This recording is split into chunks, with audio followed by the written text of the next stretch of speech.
برز دیروک مرحبا يعني براستيجي تشتكي قالكي باش بو بينغافك باش بو وكر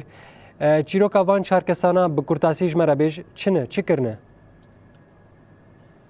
سری دجبو وجه جبو حمی کسین کلوتها ماشد که مرحبا و روجوا باش بی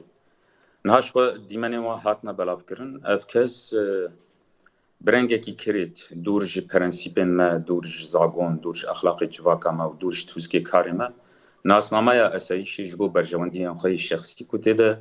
جواکت کنه هدف و جواکت کنه مقدور جبونین کوهن قزنجن مادی یانجی قزنجن دیتر بکن به ویرنگی هات بکرن شلاندن کسین کو درباسی و هرمه بونه هاتن شلاندن به جلوبرگن اسایش ناسنامه اسایش و کریارن هری کریت کرنه سروی اساسی دشوپاندنه ده هاتنه گرتن و لیپیسین کرن و راستی جزای ورنه کرن بله چه تدبیری و هنن گوگه و نهرن اف بویرن به ویرنگی ددما پیش ده رو بدن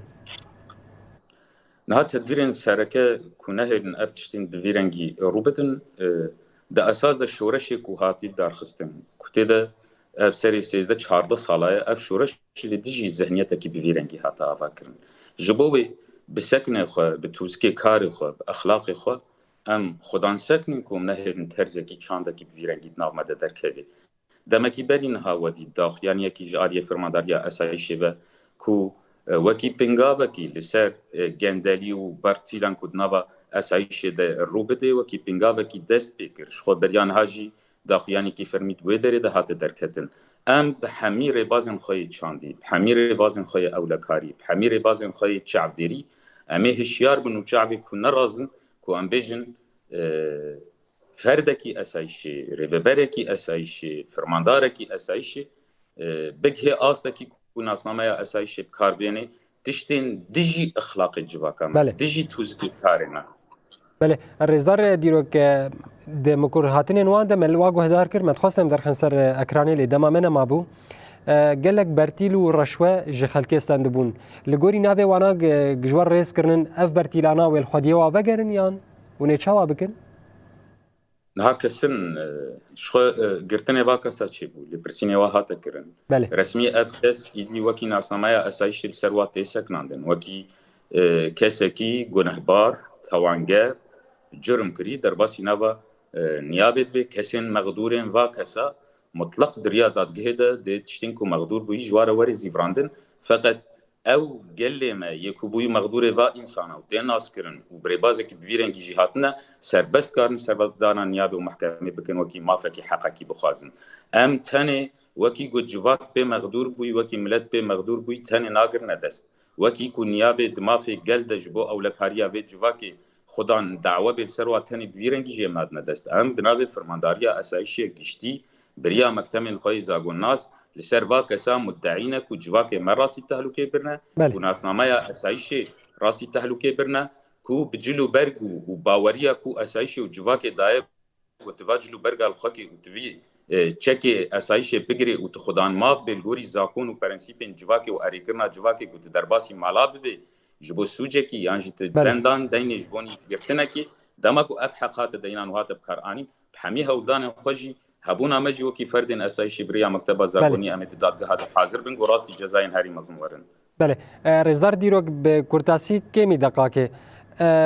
براسیج بوه گاوا و هر کس جبوه الچبکا دخو دبیجه هر بشی جبوه لیجبونا که ملت نخابه به وان کساتین بویرنگی و چیج ملت ردبیجن به کورتاسی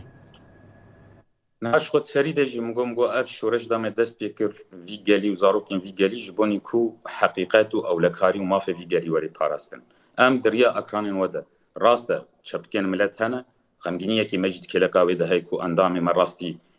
ربازه کی ویرنگیتن و رش کرنا ناسنامه اسایشت کن لما سوزاوی ده بو ام تکمیلن خب کله خور پاروکن سر همی اکرانا کو ام بیجن کسین قریج کسین دوی چانده ده تاتنا تقناندن ده هبونا واد نرمدنه به فقط جبو حمی گله ما ام بیجن چعبدیریا سرکه یا لسر سازی و دزگه ما وزن اسایشت نادج برگم هیزه کی جواکینا چعبدیریا سرکه یا گله ما دما وی گلی لسر بنده کی کنترلی یانجی دناوا سازی کی مده یانجی دناوا دزگه کی مده تشتکی کریار کی نراست وکی برتیل وکی حتی نتنه برتیل وکی ریباز و اسلوب خو به انسان را کرن هگر ج خط اخلاقی مش خط توسکی کار ما درکت او بریار فرمانداریا ما گشتیه بریار منه ام هیویت کنگو گله ما ری تلفن ما لسر حمید بازار راحت نبرات کرن نافندین ما ذکرین وقت و طنگ از زیاده دریجاکم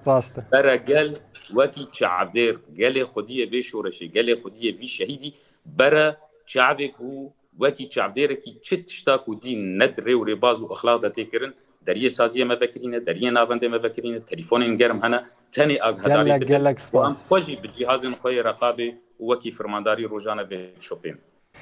گلک سپاس مالا تاوا دیروک ملا بشیر ریوبری اگشتیا هزنا سایشل باجر رقایت تبلی برنامه ما بو و تا ابا گاهی و شیروه جمره راک هاندن گلک سپاس